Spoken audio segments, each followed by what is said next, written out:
Pada hari ini, saya Muhammad Nazaruddin, Ketua Umum Partai Rakyat Indonesia, akan melantik saudara-saudara sebagai pengurus lembaga bantuan hukum rakyat Indonesia masa bakti 2026. Apakah semuanya bersedia?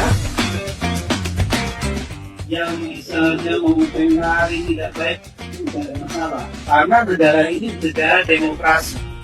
Di negara demokrasi, siapapun boleh mengkritik, tapi di batas normal-normal yang wajar. Tidak boleh sampai melakukan hal-hal yang tidak baik, apalagi sampai melakukan langkah-langkah mantap.